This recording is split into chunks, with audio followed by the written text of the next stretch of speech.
¿Alguna vez te has sentido abrumado por hábitos y actitudes que nublan tu paz, sintiéndote culpable por no poder silenciar lo innecesario? Imagina por un momento que posees el poder de acallar las voces que inquietan tu mente y desprenderte de esos 15 elementos que obstaculizan tu tranquilidad.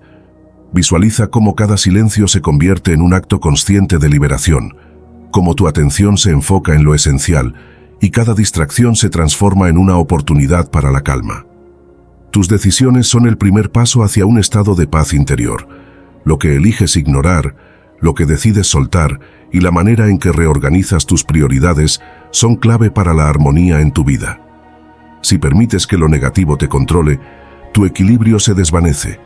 Pero si tomas el mando, podrás construir una realidad más serena. No es cuestión de suerte, sino de disciplina, estrategia y dominio de tu mundo interior. En este vídeo, compartiré lecciones de estoicismo para ayudarte a eliminar lo superfluo y deshacerte de esas 15 cosas que te alejan de la paz.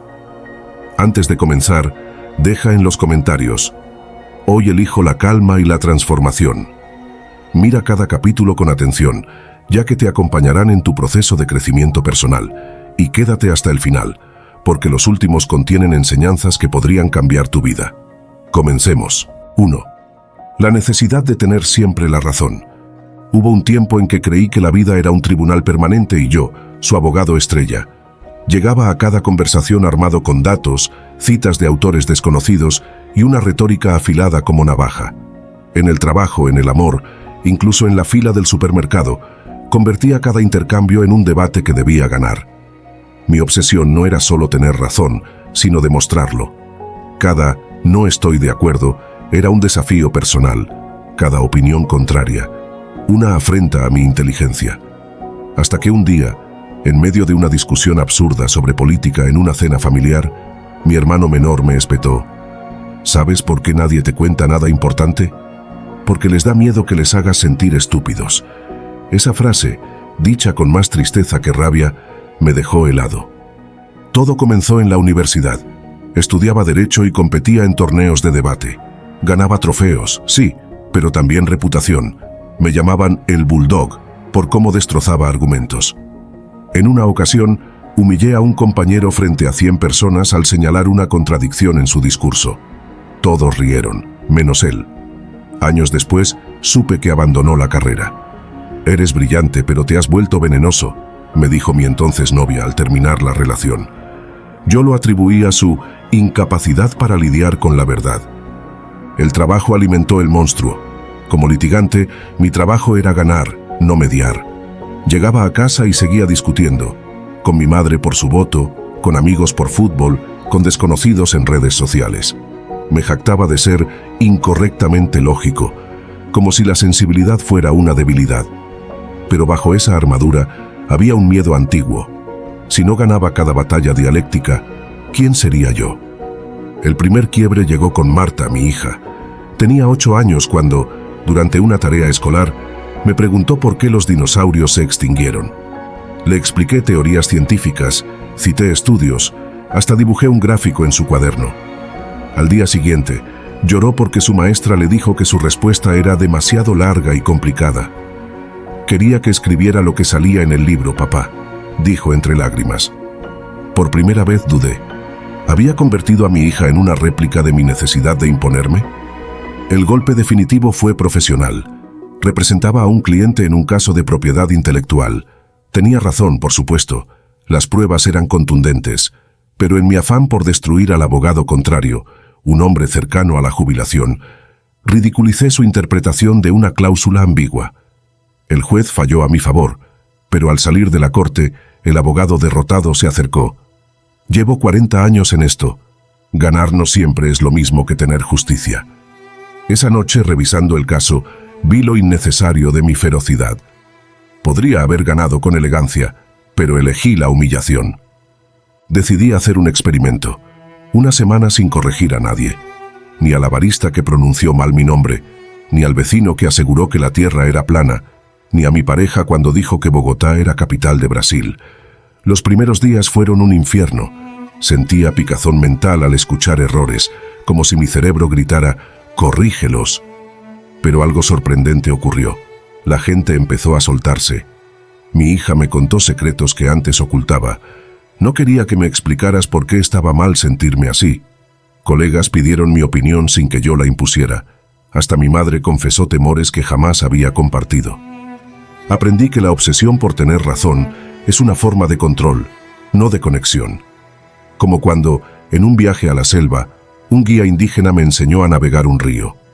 Yo insistía en usar mi brújula, hasta que él señaló las ramas, las aves, el flujo del agua. Tu herramienta dice dónde estás, pero no dónde debes ir. Dejar de ver las conversaciones como batallas me permitió escuchar lo que estaba detrás de las palabras: el miedo, la soledad, la esperanza. Hoy, cuando veo a alguien atrapado en la necesidad de tener razón, interrumpiendo, citando fuentes como misiles, sudando por ganar, reconozco mi viejo reflejo y le susurro mentalmente: tranquilo, no tienes que demostrar nada. El mundo no se acaba si alguien más brilla. Porque al final, la única verdad irrefutable es esta: moriremos sin saberlo todo, pero podemos elegir vivir siendo puentes, no muros. Y a veces, ceder el paso no te quita la razón, te regala la paz. Esta nueva perspectiva me llevó a reevaluar mis prioridades y a replantear mis relaciones con quienes me rodean. Comprendí que la sinceridad no radica en la perfección de nuestros planes, sino en la humildad de reconocer nuestras limitaciones y en la valentía de aceptar lo que no se puede modificar. Así, en vez de intentar convencer a los demás de que mi visión era la única posible, empecé a escuchar sus historias, a valorar sus propios procesos de incertidumbre y a encontrar en cada encuentro una oportunidad para aprender algo nuevo. El intercambio de experiencias se convirtió en un puente que me permitió ver más allá de mi propio afán de control, y en esa apertura descubrí que cada ser humano lleva consigo un universo de posibilidades. El cambio más significativo, sin embargo, se produjo en mi relación conmigo mismo. Al dejar de sentir la necesidad imperiosa de contar mis planes, abrí un espacio para el autoconocimiento. Empecé a explorar mis miedos y a cuestionar las raíces de esa compulsión por prever y ordenar cada situación. Descubrí que, en el fondo, hablar de mis proyectos era un mecanismo para evitar enfrentar la incertidumbre y el dolor que a veces acompaña a la vulnerabilidad. Reconocer esta verdad me permitió dar el primer paso hacia una mayor autenticidad, en la que ya no me sentía obligado a impresionar o a demostrar que tenía todo bajo control. Hoy, cuando reflexiono sobre ese pasado marcado por el afán de hablar de mis planes, siento una mezcla de nostalgia y gratitud.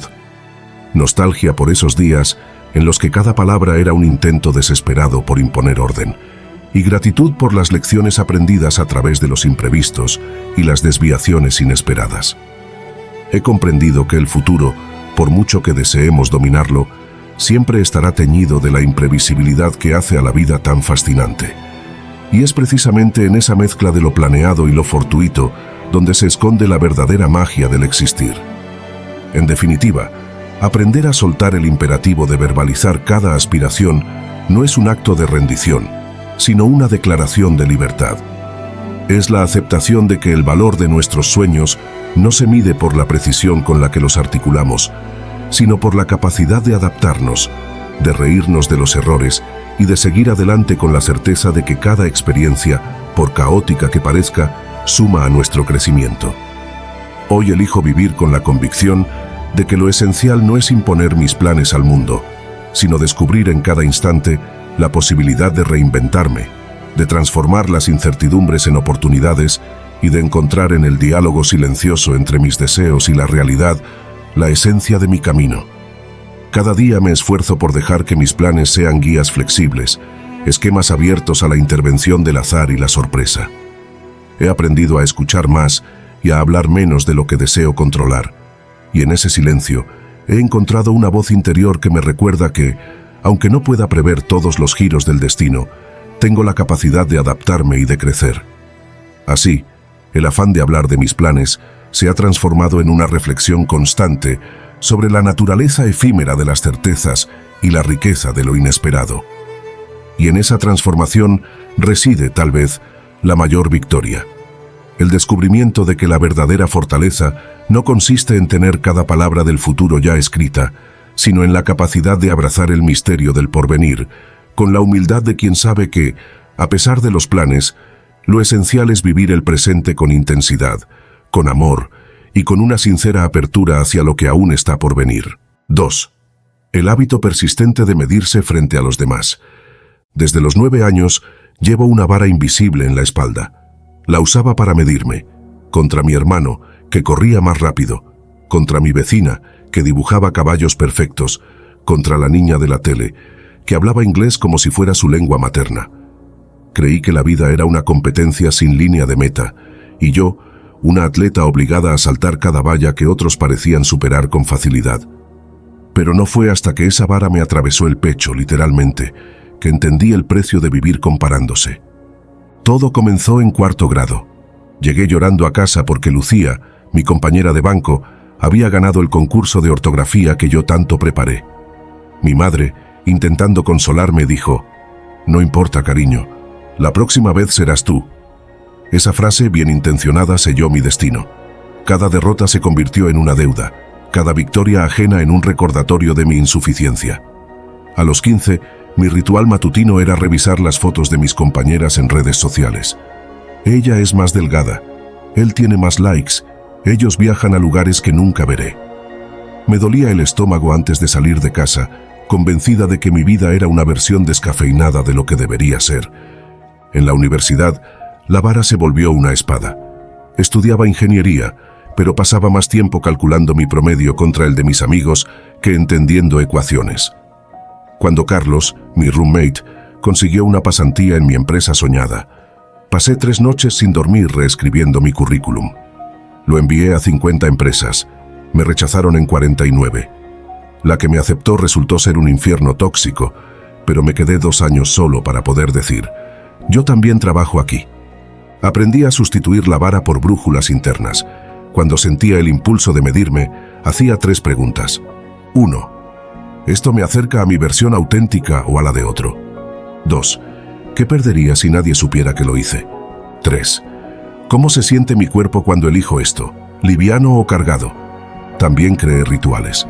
Cada mañana escribía en un cuaderno verde: «Hoy no compito». Y cada noche anotaba 3 logros que solo yo valoraría. Sonreí a un desconocido. Descansé sin culpa. Elegí comida que me nutre. Hubo un momento mágico en este viaje. Viajaba en tren junto a una madre y su hija de unos 6 años. La niña cantaba una canción inventada, desafinada y encantadora. De pronto, la madre le dijo: «Cállate, que la gente nos mira». La niña, en vez de obedecer, cantó más fuerte. Los pasajeros voltearon, algunos molestos, otros sonriendo. Yo le aplaudí. Ella me miró como si yo fuera el público de su ópera personal y gritó: «Gracias». Esa noche escribí en mi cuaderno: «La niña que canta sin permiso es mi maestra». Claro, la tentación nunca desaparece. Cuando un amigo compró una casa en la playa, sentí el viejo pellizco de envidia. Pero en vez de hundirme, llamé a Marcos y tallamos juntos un delfín de madera. Al finalizar me dijo: «Este no es tan bueno como el mío». Los dos reímos porque ya sabíamos el secreto. Nada es tan bueno como cuando dejas de medir. Hoy mi taller está lleno de proyectos imperfectos. Mesas con nudos visibles, sillas con patas desiguales, esculturas que solo yo entendería. A veces clientes preguntan: «¿Por qué no las lijas más? ¿Por qué no sigues tendencias?». Yo respondo: porque así hablan. La lección más dura y liberadora fue aceptar que moriré sin saber si mi vida fue mejor o peor que otras. Pero en el camino he descubierto algo. Las únicas medidas que importan son las que no tienen número. La paz al despertar sin alarmas internas gritando: «Debes alcanzarlos». El acto de eliminar lo que te drena es, por tanto, una declaración de amor propio. Es decirle al mundo y a ti mismo que mereces vivir en un ambiente que te nutra, que te impulse y que te permita crecer. Significa dejar atrás lo que no te aporta, lo que te impide ser la mejor versión de ti, y abrir un espacio para relaciones y experiencias que realmente te enriquezcan. Es un proceso gradual y en ocasiones doloroso, pues implica cuestionar viejos lazos y romper con costumbres arraigadas. Pero cada paso dado en esa dirección te acerca más a una vida auténtica y plena, en la que cada día se convierte en una oportunidad para renacer. No es sencillo enfrentar la resistencia interna y externa que implica desprenderse de aquello que te agobia. La nostalgia, el miedo a la soledad y la incertidumbre sobre lo que vendrá son sentimientos que se interponen en el camino. Sin embargo, he aprendido que aceptar estos temores y enfrentarlos es parte esencial del proceso de transformación. Cada decisión de apartarte de lo que te drena se convierte en una afirmación de que mereces vivir con plenitud, sin cargas que te impidan desplegar todo tu potencial. Con el tiempo, fui notando cambios profundos en mi manera de relacionarme conmigo mismo y con el mundo. Al eliminar poco a poco lo que me desgastaba, comencé a experimentar una sensación de ligereza, como si cada carga removida abriera un nuevo espacio para la creatividad y la felicidad. Aprendí a disfrutar de mi propia compañía, a cultivar un diálogo interno que me permitiera reconectar con mis verdaderos deseos y aspiraciones. Este proceso de purificación interna me enseñó que al cuidar de mi bienestar, estoy sembrando las bases para un futuro lleno de posibilidades y de paz. Hoy, cada vez que me enfrento a una situación en la que siento que mi energía se ve comprometida, me detengo y reflexiono. ¿Realmente necesito cargar con aquello que me drena? ¿O es posible, en cambio, crear un entorno en el que cada experiencia contribuya a mi crecimiento? La respuesta, por más dura que parezca en un principio, es siempre afirmativa. Mereces vivir en un ambiente que te impulse a ser mejor, en el que puedas florecer sin las ataduras de relaciones o hábitos que te consumen. El viaje hacia la eliminación de lo que drena no es un camino lineal, sino una espiral de aprendizajes, de caídas y de levantadas. Cada día se presenta como una nueva oportunidad para reevaluar, para ajustar tus límites y para reafirmar que tu bienestar es lo primero. Es en esa constante búsqueda de equilibrio donde descubres que el verdadero poder reside en la capacidad de elegir conscientemente qué energía permites en tu vida. Al aprender a decir no a lo que te agota, te abres a la posibilidad de decir sí a lo que realmente te llena, a lo que te impulsa a crecer y a ser la mejor versión de ti mismo. En definitiva, eliminar de tu vida las cosas o personas que te drenan es un acto de coraje y de amor propio. Es reconocer que, para poder ofrecer lo mejor de ti a los demás, primero debes cuidar de tu propio jardín interior, deshaciéndote de las malezas que impiden que florezcan tus sueños. Cada límite que estableces, cada decisión de apartarte de lo que te consume, se convierte en una inversión en tu bienestar, en una declaración silenciosa de que tu energía es sagrada y merece ser protegida. A lo largo de este camino, he aprendido que el verdadero crecimiento personal no radica en la cantidad de relaciones o compromisos que asumas, sino en la calidad de la energía que dejas fluir en tu vida. Cada día, al optar por liberarme de aquello que me drena, doy un paso firme hacia una existencia más plena, auténtica y llena de luz. Y aunque el proceso no siempre sea fácil ni exento de sacrificios, la recompensa, una vida en armonía con tu esencia y tus verdaderos deseos, es sin duda el mayor tesoro que puedas alcanzar. 3. La obsesión por el control absoluto. El concepto de la obsesión por el control absoluto puede expresarse de múltiples maneras, cada una destacando una faceta particular del deseo de dominar y regular cada aspecto de la existencia. Una forma de decirlo es la compulsión incesante de ejercer un dominio total sobre cada detalle de la vida, lo que refleja no solo la necesidad de tener todo bajo control, sino también una rigidez mental que impide aceptar la incertidumbre inherente a la existencia. Este anhelo por controlar se manifiesta en actitudes inflexibles y a menudo obsesivas, que llevan al individuo a buscar un nivel de mando que, en la práctica, es imposible de alcanzar, generando tensiones y conflictos tanto en la esfera personal como en la profesional. Otra manera de enunciar la idea es la búsqueda desmedida de tener el mando absoluto en todas las circunstancias. Esta expresión enfatiza el impulso por ejercer poder en cada situación, haciendo notar que quienes se rigen por este ideal suelen sentir una profunda inseguridad. Al intentar controlar cada variable, se exponen a frustraciones cuando la realidad se revela impredecible y caótica. En este sentido, el deseo de control absoluto puede interpretarse como una reacción ante el miedo a lo desconocido, una estrategia para mitigar la sensación de vulnerabilidad ante la incertidumbre. También se puede decir el anhelo desmedido de dirigir cada aspecto y circunstancia, sin dejar espacio a la espontaneidad o al error. Esta variante resalta la falta de flexibilidad y la resistencia al cambio, evidenciando una mentalidad que rechaza lo imprevisible y busca imponer un orden inflexible sobre la realidad. Tal actitud puede llevar a la creación de entornos tensos y autoritarios, tanto en ámbitos laborales como familiares, donde la imposición de reglas estrictas provoca el rechazo y la frustración de quienes se ven sometidos a ellas. Una opción adicional es la ferviente determinación de controlar cada variable y circunstancia sin margen para lo imprevisto. Con esta formulación se subraya la rigidez y la intolerancia hacia la incertidumbre, haciendo hincapié en cómo la obsesión por el control puede transformarse en una carga insoportable. Este impulso, al tratar de dominar todos los elementos de la vida, termina por sofocar la creatividad, la adaptabilidad y la capacidad de aprender a partir de errores, aspectos esenciales para el crecimiento personal. Desde una perspectiva psicológica, esta compulsión por el control puede considerarse una manifestación de ansiedad. El intento de regular cada elemento de la vida se convierte en una estrategia para evitar el sufrimiento que provoca lo imprevisto, pero a la vez encierra al individuo en un ciclo de frustración cuando la realidad se muestra impredecible. Esta dinámica puede incluso desembocar en trastornos obsesivo-compulsivos, donde la obsesión por mantener el orden y la previsibilidad interfiere significativamente con el bienestar y la funcionalidad diaria.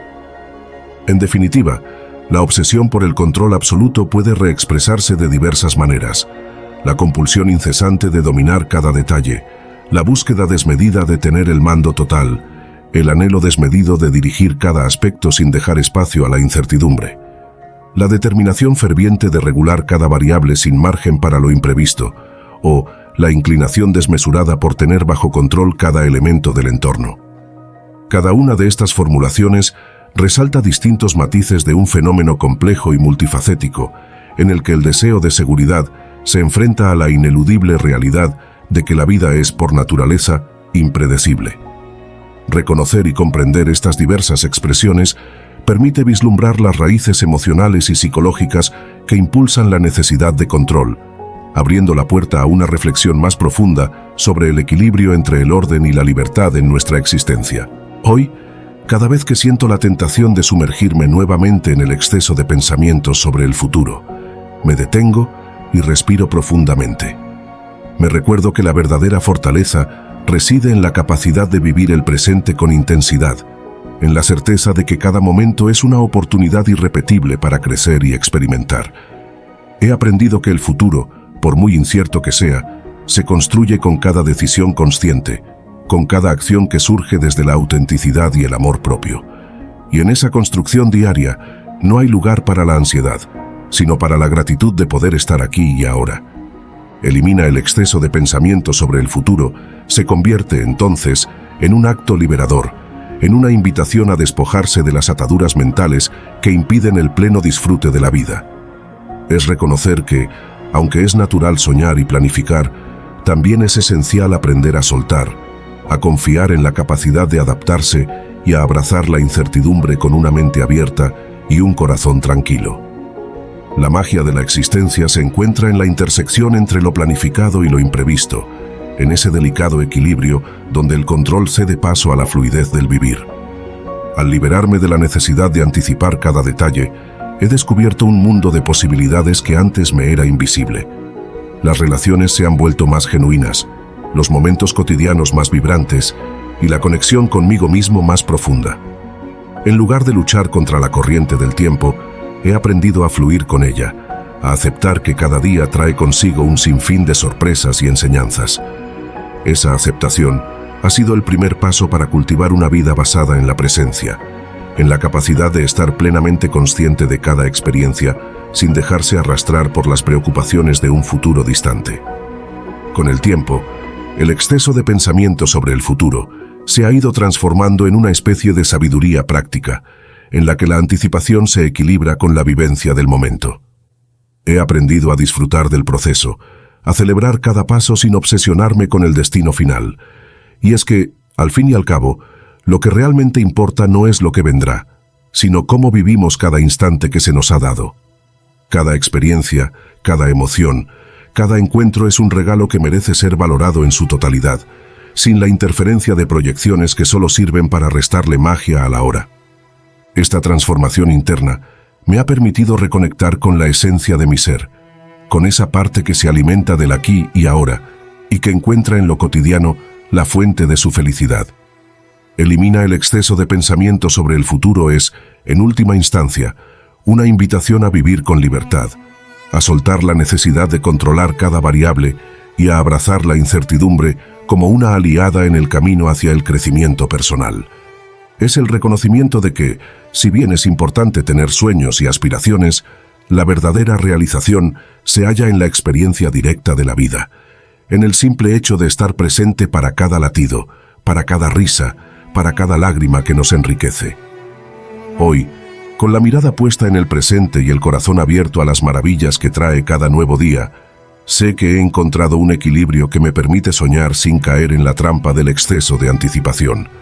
Cada día es una nueva página en la historia de mi existencia, y me permito escribirla con la pluma de la espontaneidad, sin la presión de un guión preestablecido. Así, he aprendido a vivir con una calma interior que proviene de aceptar que el futuro es incierto, y que, en esa incertidumbre, reside la auténtica posibilidad de reinventarse y crecer. En definitiva, liberar la mente del exceso de pensamientos sobre el futuro no significa renunciar a la esperanza ni a la ambición, sino redescubrir el poder del presente, el único tiempo real en el que podemos actuar, sentir y transformar.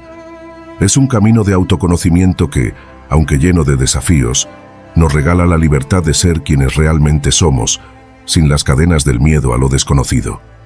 Y en esa libertad, cada momento se vuelve una oportunidad para vivir de forma plena, consciente y profundamente agradecida por el regalo que es cada instante. 4. La costumbre de darle vueltas al pasado. A los 16 años, encontré una caja de cartón en el ático de mi casa.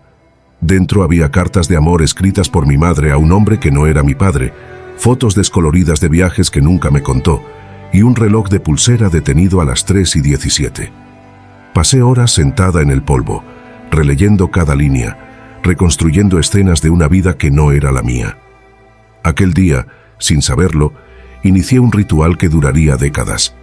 Revivir historias ajenas, o propias, como si el pasado fuera un laberinto del que debía encontrar la salida.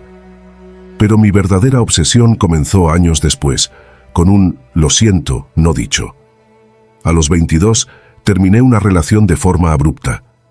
Él se mudó a otro país, y yo me quedé con un puñado de recuerdos y una pregunta envenenada. ¿Qué habría pasado si...? Cada noche repasaba conversaciones como si fueran códigos secretos. ¿Fue mi culpa? Swing, ¿debí luchar más? Srenia, ¿me extraña? Recurrí a astrólogos, tarotistas y hasta un psicólogo que me dijo: está usando el ayer como refugio del hoy. No le creí. Prefería el dolor conocido a la incertidumbre del presente. El trabajo se convirtió en una tregua falsa. Como archivista en un museo, pasaba días clasificando objetos de otras épocas.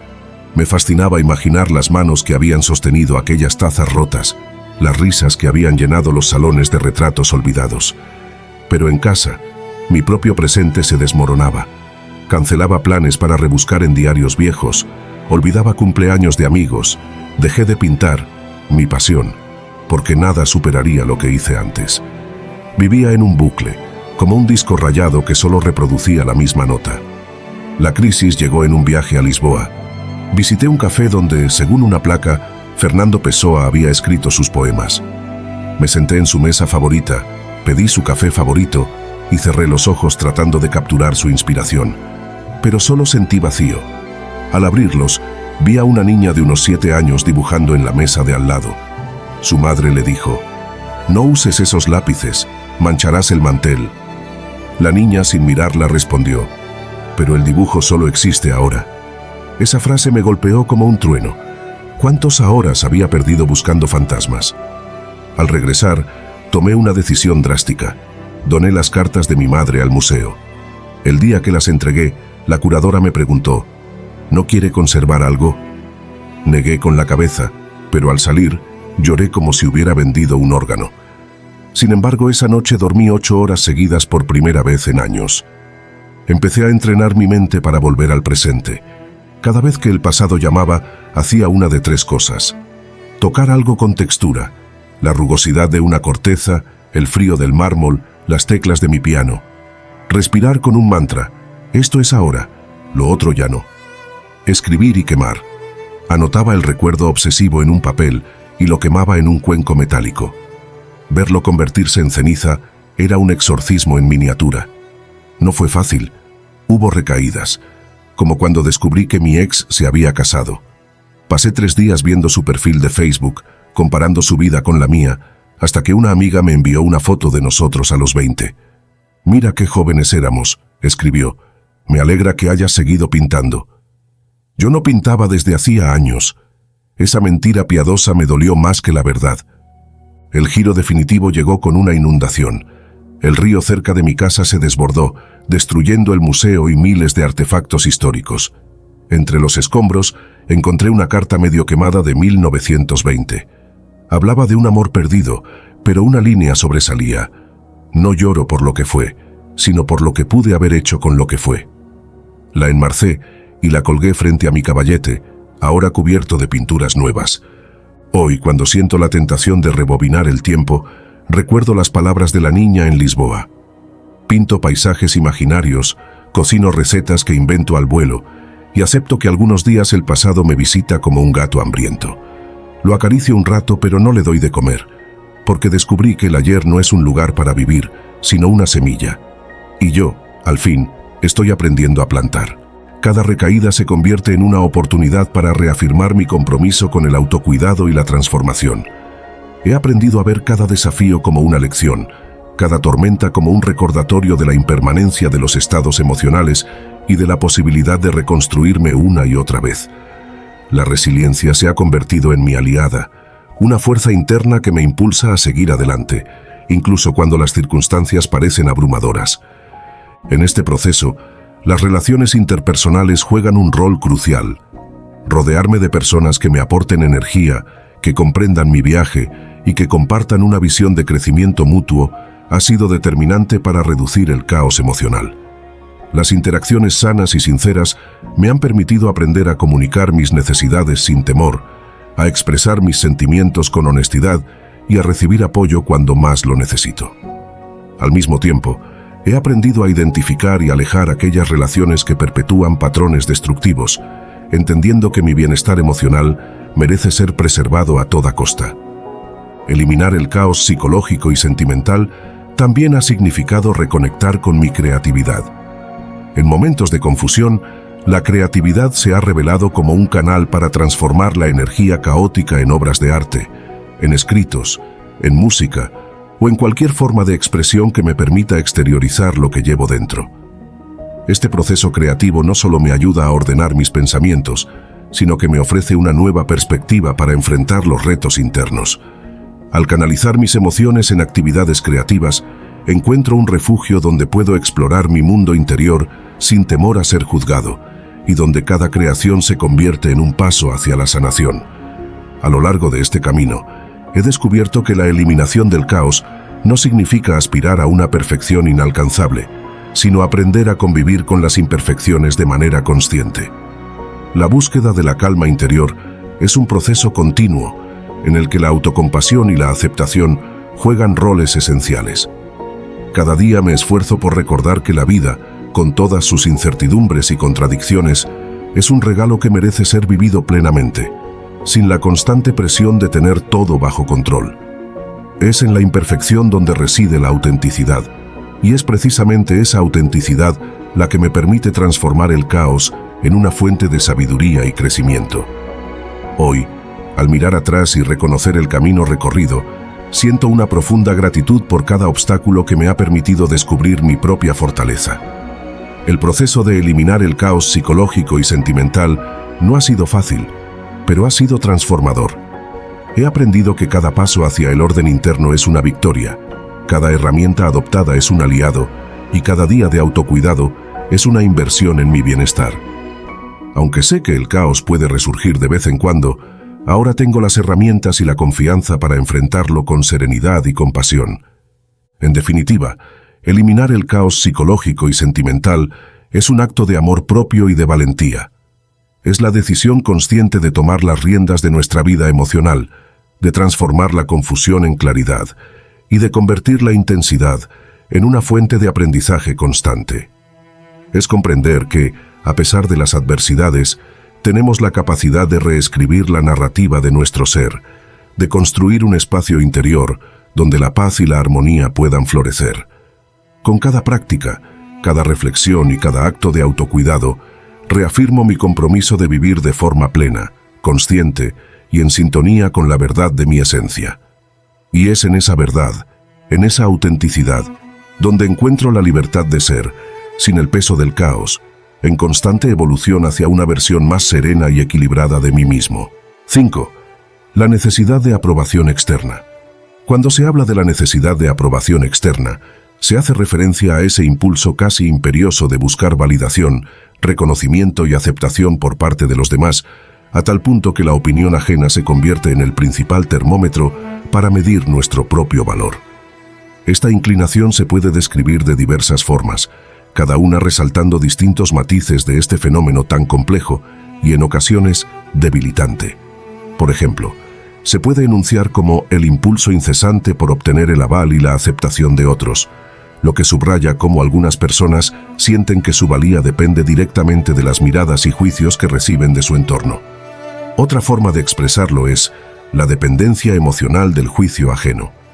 Esta formulación enfatiza la fragilidad que puede derivar en quienes se encuentran atrapados en este ciclo, pues al poner en el centro de su existencia el reconocimiento de terceros, terminan perdiendo la capacidad de autoafirmación y de desarrollar una autovaloración independiente.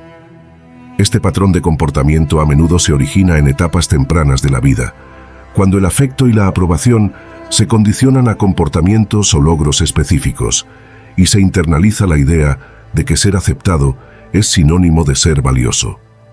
Asimismo, se puede describir como el deseo compulsivo de ser reconocido y aceptado por la sociedad. Esta variante resalta el carácter casi obsesivo de esta necesidad, en el que el individuo se ve impulsado a modificar sus actitudes, decisiones e incluso su forma de ser para ajustarse a las expectativas del entorno. Tal presión por encajar puede llevar a que se pierda la esencia personal, sacrificando la autenticidad en aras de lograr una imagen que en realidad se construye a base de la aprobación externa. Otra forma de enunciar este concepto es la constante búsqueda de validación externa, que pone de manifiesto cómo algunas personas se sienten incompletas o inseguras sin el reconocimiento de los demás. En este contexto, cada comentario, cada elogio o crítica se convierte en un reflejo que influye de manera determinante en la autoestima, generando un ciclo en el que se refuerza la dependencia de la opinión externa y se debilita la capacidad para confiar en el propio juicio.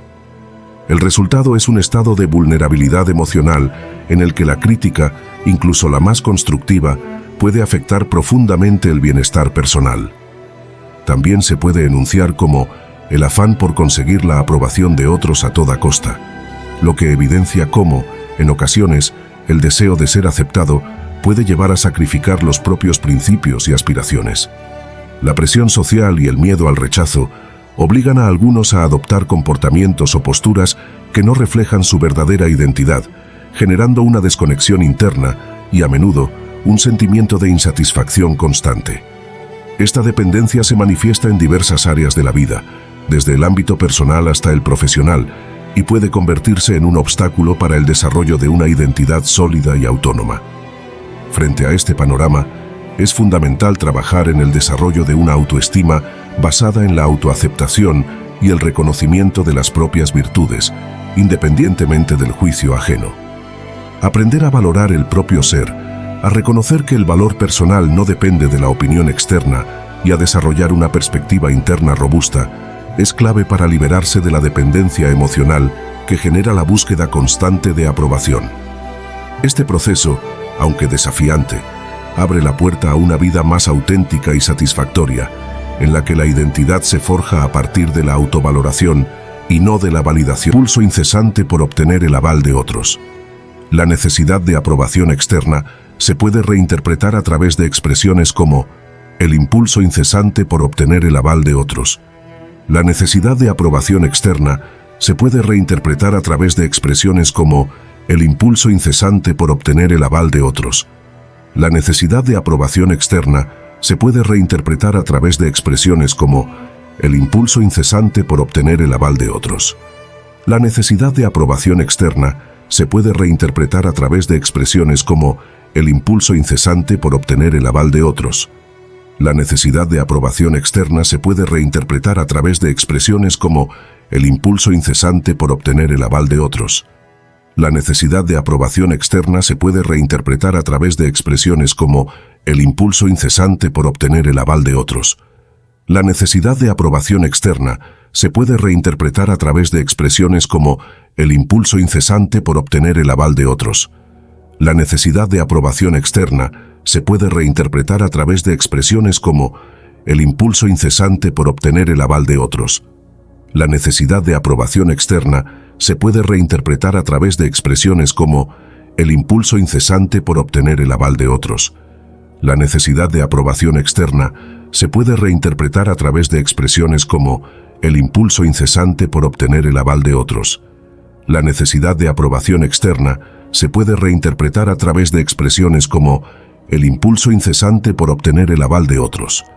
La necesidad de aprobación externa se puede reinterpretar a través de expresiones como el impulso incesante por obtener el aval de otros. La necesidad de aprobación externa se puede reinterpretar a través de expresiones como el impulso incesante por obtener el aval de otros. La necesidad de aprobación externa se puede reinterpretar a través de expresiones como el impulso incesante por obtener el aval de otros. La necesidad de aprobación externa se puede reinterpretar a través de expresiones como el impulso incesante por obtener el aval de otros. La necesidad de aprobación externa se puede reinterpretar a través de expresiones como el impulso incesante por obtener el aval de otros. La necesidad de aprobación externa se puede reinterpretar a través de expresiones como el impulso incesante por obtener el aval de otros. La necesidad de aprobación externa se puede reinterpretar a través de expresiones como el impulso incesante por obtener el aval de otros. La necesidad de aprobación externa se puede reinterpretar a través de expresiones como el impulso incesante por obtener el aval de otros. La necesidad de aprobación externa se puede reinterpretar a través de expresiones como el impulso incesante por obtener el aval de otros. La necesidad de aprobación externa se puede reinterpretar a través de expresiones como el impulso incesante por obtener el aval de otros. La necesidad de aprobación externa se puede reinterpretar a través de expresiones como el impulso incesante por obtener el aval de otros. La necesidad de aprobación externa se puede reinterpretar a través de expresiones como el impulso incesante por obtener el aval de otros. La necesidad de aprobación externa se puede reinterpretar a través de expresiones como el impulso incesante por obtener el aval de otros. La necesidad de aprobación externa se puede reinterpretar a través de expresiones como el impulso incesante por obtener el aval de otros. La necesidad de aprobación externa se puede reinterpretar a través de expresiones como el impulso incesante por obtener el aval de otros. La necesidad de aprobación externa se puede reinterpretar a través de expresiones como el impulso incesante por obtener el aval de otros.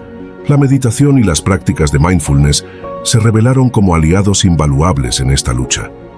A través de la atención plena, empecé a observar mis impulsos sin cederles, a notar el murmullo constante de mi mente sin dejarme arrastrar por él. Cada sesión de meditación era un recordatorio de que el verdadero valor reside en el presente, en la capacidad de experimentar cada sensación sin la necesidad de interrumpirla con pensamientos que proyectan el futuro o lamentan el pasado. Poco a poco, fui notando que la ansiedad y la compulsión por revisar constantemente mis dispositivos disminuían, dando paso a una sensación de calma y de reconexión con mi esencia. Otra dimensión crucial en este proceso fue la reevaluación de mis prioridades.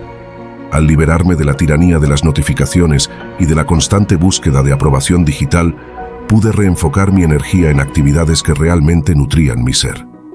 La lectura de un libro impreso, el disfrute de una conversación cara a cara, el tiempo dedicado a hobbies olvidados y el simple placer de caminar sin la compañía de un dispositivo, se convirtieron en momentos sagrados. Cada acción consciente, Cada decisión de optar por la autenticidad sobre la inmediatez digital me acercaba más a una vida en la que el control ya no se medía en likes o en el número de seguidores, sino en la calidad de las experiencias vividas.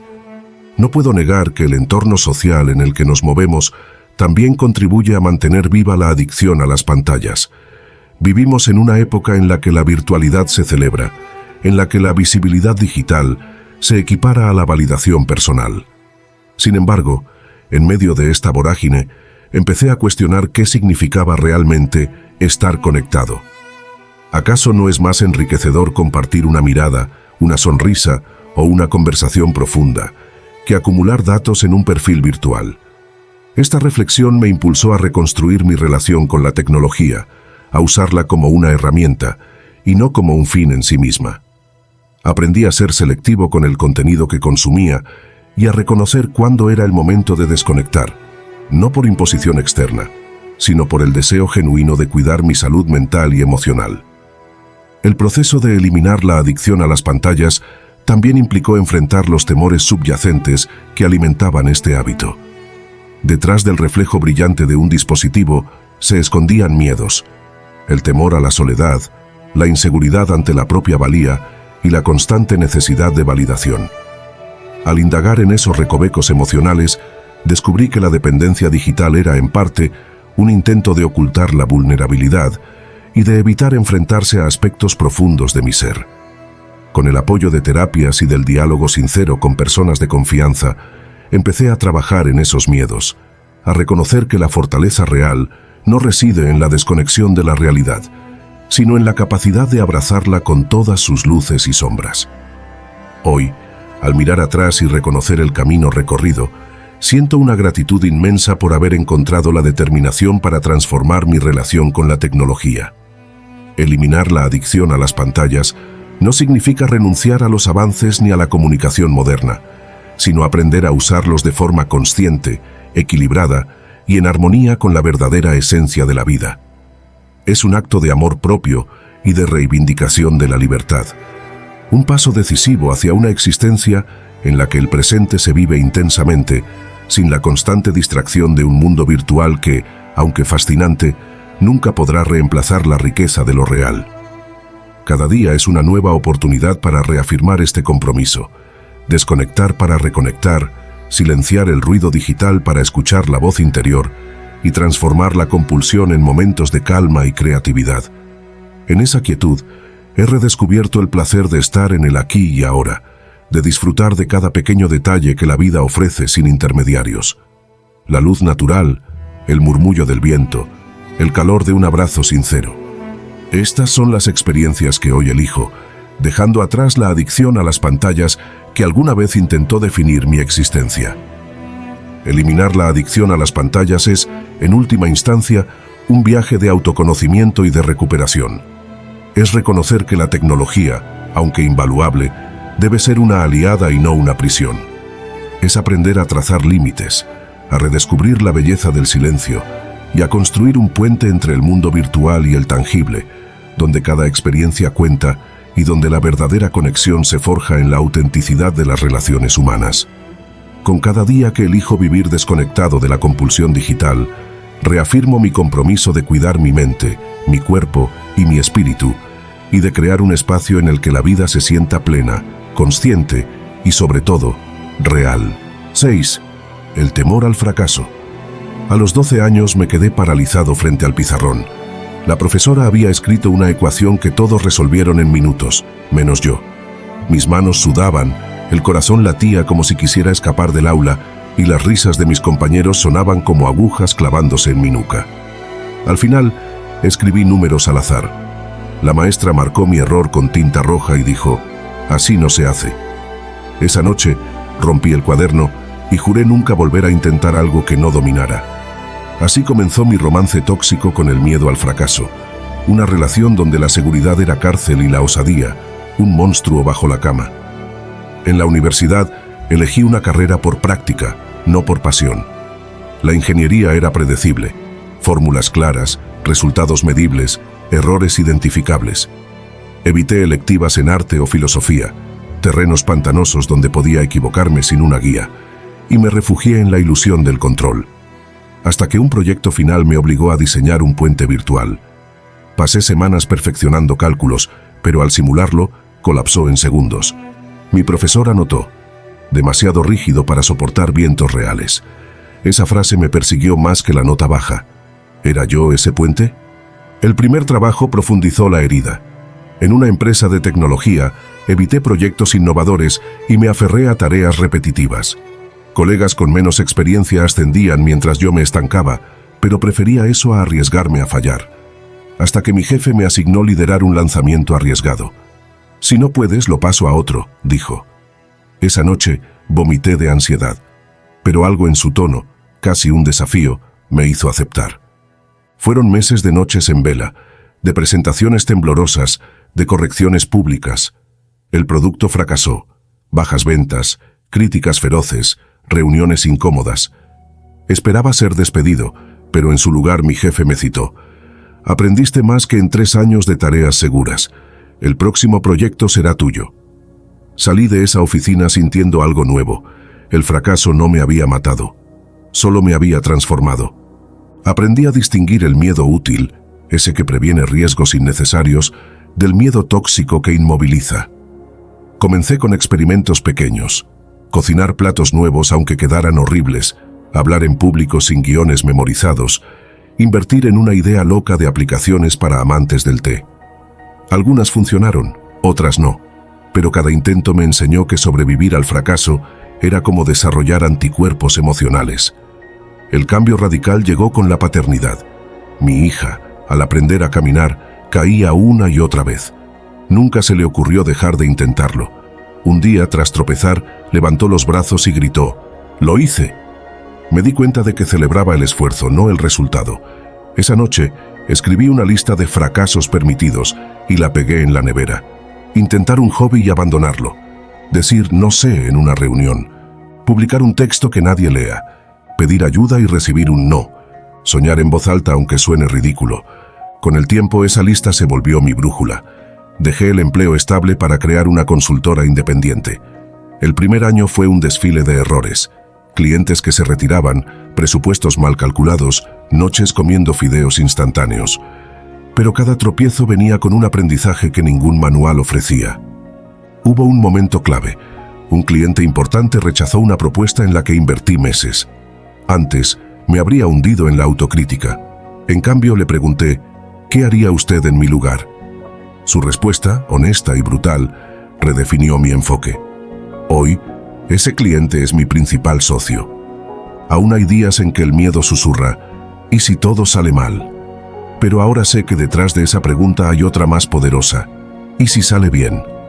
Bailo entre ambas, aceptando que el fracaso no es el fin del camino, sino una piedra en el zapato que te obliga a detenerte, sacudirla y elegir una nueva dirección. Hoy enseño a mi hija que caer es parte de volar, y cuando me ve dudar, ella me recuerda con su sabiduría infantil: «Papá, si no te equivocas, ¿cómo sabrás que estás vivo?». Al cuestionar y desaprender esas creencias, abrí la puerta a la posibilidad de vivir desde mi verdad, de valorar mis logros y fracasos como parte de un camino único que nadie más podía definir. Con cada paso en este proceso, me fui dando cuenta de que el amor propio es el antídoto más poderoso contra la necesidad de validación externa. Aceptar mis imperfecciones y celebrar mis virtudes me permitió construir una base sólida de autoafirmación, que a su vez me hacía menos vulnerable a los vaivenes de la opinión de los demás. Aprendí a mirar mis errores como oportunidades de aprendizaje y mis aciertos como testimonios de mi capacidad para crecer y evolucionar. En esa aceptación, encontré la paz que había buscado durante tanto tiempo, una paz que no dependía de la aprobación externa, sino de la conexión profunda y sincera conmigo mismo. Hoy, al reflexionar sobre el camino recorrido, siento una inmensa gratitud por cada obstáculo que me obligó a enfrentar mi necesidad de validación. Cada desafío, cada momento de duda y cada recaída se convirtieron en peldaños para alcanzar una versión más auténtica y libre de mí mismo. El proceso de liberarme de la validación externa no fue sencillo, pero ha sido transformador, pues me ha permitido construir una identidad basada en mis propios valores y en la certeza de que mi valía es inherente, inalterable y no depende del juicio de otros. Eliminar la necesidad de validación de los demás es, en definitiva, un acto de amor propio y de valentía. Es la decisión consciente de mirar hacia adentro y encontrar en uno mismo la fuente inagotable de valor y fortaleza. Es reconocer que la verdadera libertad reside en ser fiel a quien somos, sin la constante presión de adaptarnos a las expectativas ajenas. Y en esa autenticidad encontramos la paz, la felicidad y la capacidad de vivir una vida plena y en sintonía con nuestra esencia. Cada día me esfuerzo por recordar que mi valía no se construye con palabras ajenas, sino con el reconocimiento honesto de mi ser. Y aunque el eco de la validación externa pueda intentar resurgir en momentos de vulnerabilidad, hoy sé que la única aprobación que realmente necesito es la que proviene de mi interior. Con cada decisión consciente, con cada acto de autoafirmación, reafirmo mi compromiso de vivir auténticamente, dejando atrás la sombra de la dependencia emocional y abrazando la libertad de ser, sin filtros ni máscaras, quien realmente soy. 7. El minimalismo en tu vida. Tener menos posesiones y más paz. El minimalismo en la vida se traduce en adoptar un estilo de vida en el que se busca la sencillez, el orden y la claridad, dejando de lado lo superfluo para enfocarse en lo esencial. Se trata de aprender a vivir con menos posesiones y, en consecuencia, encontrar más paz y satisfacción en el día a día. Este enfoque invita a replantearse la relación con los objetos, cuestionando la necesidad real de cada uno de ellos y entendiendo que el exceso material muchas veces se traduce en un exceso de preocupaciones, distracciones y desorden, tanto en el entorno físico como en la mente. La idea central del minimalismo es que, al reducir la cantidad de bienes materiales, se libera espacio y tiempo para lo que verdaderamente importa: las relaciones, la salud, el crecimiento personal y el disfrute de los pequeños detalles de la vida. Este cambio de paradigma no solo se enfoca en el aspecto físico de la acumulación de objetos, sino que también abarca la mentalidad y la forma en que se organizan las prioridades. Al deshacerse de lo innecesario, se abre la puerta a una vida más consciente, donde cada objeto, cada actividad y cada relación se selecciona de manera intencional, contribuyendo a una existencia más plena y equilibrada. Una de las principales ventajas de incorporar el minimalismo en la vida es la sensación de liberación que se experimenta al reducir la carga material. Menos posesiones implican menos responsabilidades, menos mantenimiento y sobre todo menos preocupaciones relacionadas con la acumulación de cosas. Esta simplicidad se traduce en un ambiente más ordenado y armónico, en el que el espacio físico se convierte en un reflejo de un estado interior más sereno y enfocado. En este contexto, la paz interior surge de la claridad y la posibilidad de centrar la atención en lo que realmente importa, en lugar de estar constantemente distraído por el exceso. Además, el minimalismo fomenta una mayor apreciación por los objetos y experiencias que se eligen conservar. Cada elemento que permanece en el entorno tiene un propósito o un valor emocional, lo que permite que la vida se llene de significados profundos y personales. Esta actitud contrasta fuertemente con la cultura del consumismo, en la que a menudo se asocia la felicidad con la adquisición constante de nuevos productos. Al adoptar el minimalismo, se reconoce que la verdadera satisfacción no proviene de la cantidad, sino de la calidad y del significado que se le atribuye a lo que se posee. El proceso de simplificación también tiene un impacto directo en la salud mental. La acumulación de objetos y la sobreabundancia de estímulos pueden generar ansiedad, estrés y una sensación de agobio. En cambio, al despojarse de lo innecesario, se crea un entorno más tranquilo y ordenado que favorece la concentración, el descanso y la creatividad. Este ambiente, libre de distracciones superfluas, permite que la mente se relaje y se enfoque en objetivos más trascendentales, como el crecimiento personal y el bienestar emocional. Así, la búsqueda de la paz se convierte en una consecuencia natural de un estilo de vida basado en la simplicidad y la claridad. El minimalismo también invita a replantearse la forma en que se consumen y se relaciona con el mundo. Al reducir la necesidad de acumular, se genera un cambio de perspectiva que fomenta la sostenibilidad y el respeto por el medio ambiente. Menos consumo se traduce en una menor explotación de recursos y en una actitud más consciente respecto a la huella ecológica que se deja en el planeta. Esta conexión entre el minimalismo y la responsabilidad ambiental añade una dimensión ética a este estilo de vida, en la que la búsqueda de paz y armonía personal se extiende al entorno y a la comunidad. Adoptar el minimalismo no implica renunciar a todas las comodidades o a disfrutar de los placeres materiales, sino encontrar un equilibrio que permita vivir de manera consciente y significativa.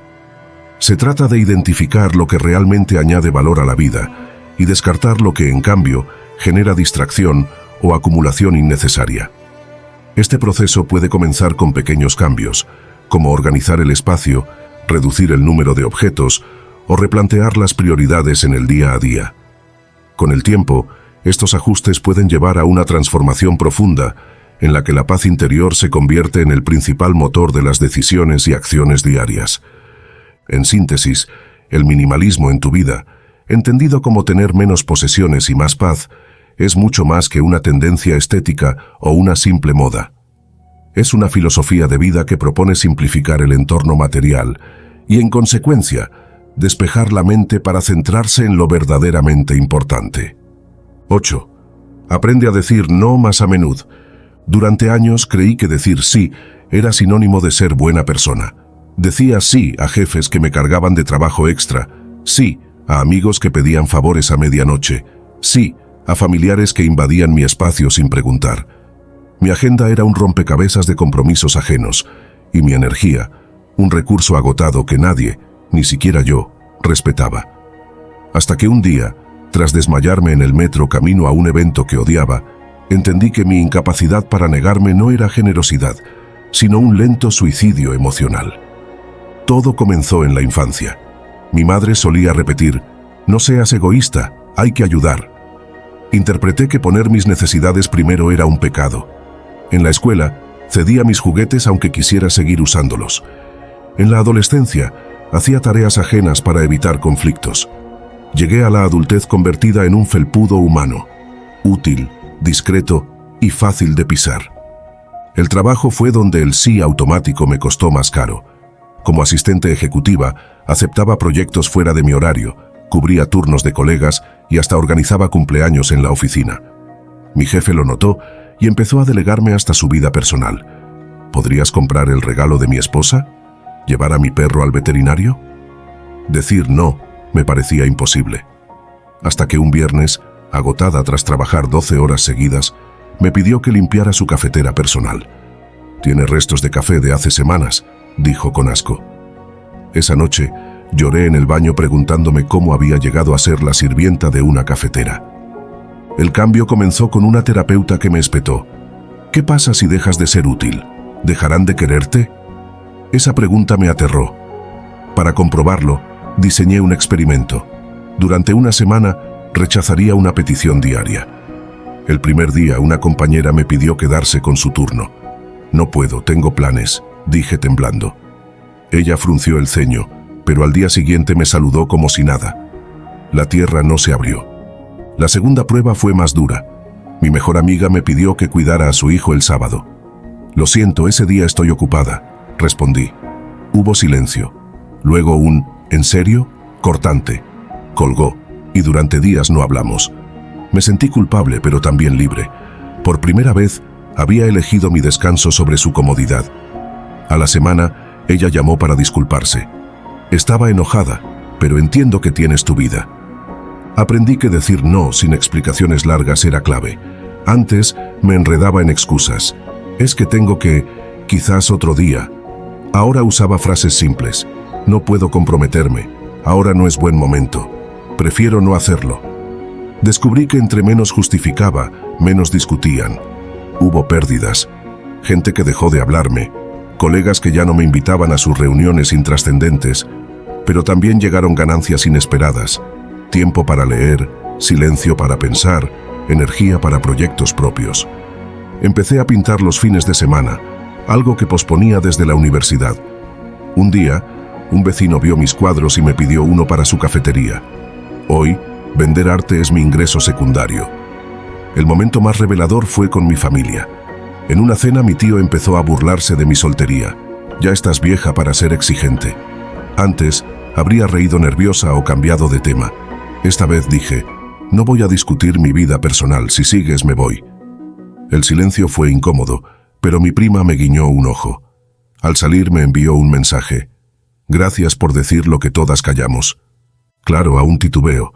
Cuando mi jefe me pidió organizar su boda casi digo sí por inercia, pero recordé la cafetera mugrienta y respondí, no, pero puedo recomendarte a un planner excelente. Él refunfuñó, pero contrató a alguien. Y yo gané horas que invertí en un curso de marketing para artistas. Hoy decir no es un acto de amor propio. No lo uso por egoísmo, sino para proteger lo que valoro. Tiempo con mi sobrina, tardes de cine en pijama, proyectos que me emocionan. A veces, la gente me llama fría o poco colaboradora. Pero quienes importan entienden que tras cada no, hay un sí a algo más importante. A quienes les cueste empezar les digo, piensen en el no como un músculo. Duele al principio, pero con práctica se fortalece. Y cada vez que lo usas, ganas espacio para respirar, crecer y recordar que tu valor no depende de cuánto cargues a cuestas, sino de que también cuides la vida que llevas dentro. Al dedicar tiempo a la introspección, me di cuenta de que gran parte de la queja provenía de un diálogo interno autocrítico y de expectativas irreales. Al aprender a observar mis pensamientos sin juzgarlos, pude ir desactivando esos patrones negativos y reemplazarlos con afirmaciones de gratitud. La atención plena me enseñó a vivir en el presente, a disfrutar de cada instante y a encontrar en lo cotidiano razones para sonreír, incluso cuando las circunstancias parecían adversas. Hoy, al mirar hacia atrás, reconozco que eliminar las quejas y cultivar la gratitud no solo ha cambiado mi forma de ver el mundo, sino que ha transformado mi vida entera. Cada día es una nueva oportunidad para agradecer por lo que tengo y para aprender de lo que enfrento. La gratitud se ha convertido en mi brújula, en la luz que guía mi camino y en el antídoto contra la insatisfacción. En lugar de centrarme en lo que me falta, ahora celebro lo que la vida me ofrece, sabiendo que cada experiencia, cada encuentro y cada desafío tienen el potencial de enriquecerme y de acercarme a una versión más plena de mí mismo. Eliminar las quejas implica también dejar atrás la mentalidad de escasez y abrazar la abundancia que nos rodea. Es aprender a ver que, incluso en los momentos más difíciles, hay pequeños milagros que se esconden en cada detalle. La risa de un niño, el consuelo de una palabra amable, la paz de un atardecer. Ser agradecido significa reconocer que la vida, con todas sus complejidades, nos regala oportunidades para crecer y para descubrir lo mejor de nosotros mismos. La transformación hacia una vida libre de quejas y llena de gratitud es, en última instancia, un acto de amor propio. Es decidir que mereces vivir en plenitud, sin el lastre de la negatividad, y que cada día es un regalo para aprender, disfrutar y compartir. Es la aceptación de que, aunque no siempre podemos controlar lo que sucede a nuestro alrededor, sí tenemos el poder de elegir cómo reaccionar ante ello. Al optar por la gratitud, optamos por la paz, por la esperanza y por la posibilidad de construir un futuro basado en el aprecio genuino por cada instante vivido. Hoy, mi compromiso es firme: seguir cultivando la gratitud en cada aspecto de mi existencia y dejar que cada queja se transforme en una oportunidad para crecer y para ser mejor. En esa elección diaria, he descubierto que el verdadero secreto de la felicidad reside en la capacidad de agradecer, de valorar lo que se tiene y de transformar la adversidad en un peldaño hacia la plenitud. Y es que, en la inmensidad de la vida, la gratitud se erige como la llave que abre las puertas a un mundo donde, a pesar de las dificultades, siempre hay algo por lo que sonreír y agradecer. 9. Deja de quejarte por todo. A lo largo de la vida, es común caer en la trampa de las quejas constantes, de ver en cada situación una razón para lamentarse o para sentir frustración. Sin embargo, es posible transformar esa actitud y optar por un enfoque que fomente la resiliencia, la proactividad y el crecimiento personal.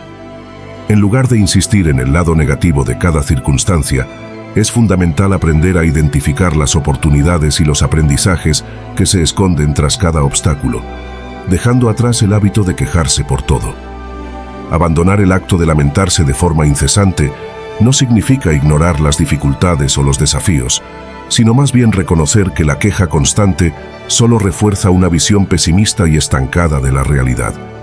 Cuando nos detenemos a analizar el origen de nuestras molestias, descubrimos que muchas veces se trata de reacciones automáticas ante situaciones que, si se abordan desde otro ángulo, pueden transformarse en oportunidades para el cambio y la mejora.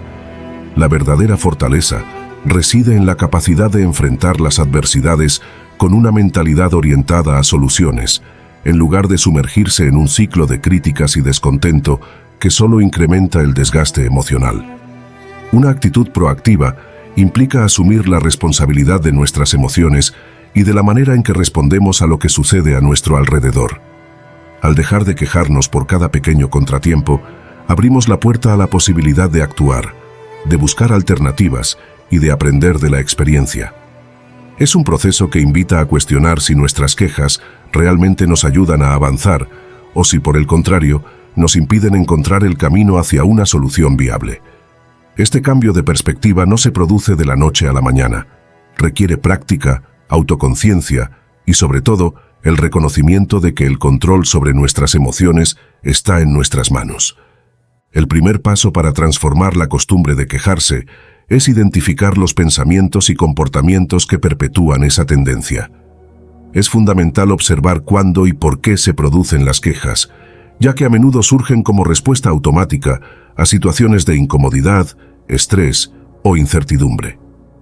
Al tomar conciencia de estos patrones, podemos comenzar a desafiarlos y a reemplazarlos por respuestas más constructivas. En lugar de expresar frustración de manera habitual, se puede optar por formular preguntas que impulsen a la búsqueda de soluciones. ¿Qué puedo aprender de esta situación? ¿Cómo puedo modificar mi enfoque para que este desafío se convierta en una oportunidad? Además, es importante considerar el impacto que tiene la actitud de quejarse en nuestras relaciones interpersonales y en el ambiente que nos rodea.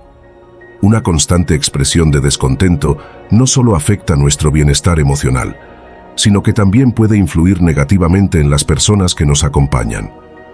Al transformar esta actitud, no solo mejoramos nuestra calidad de vida, sino que contribuimos a crear un entorno más positivo y colaborativo, en el que cada desafío se aborda desde una perspectiva de aprendizaje y crecimiento.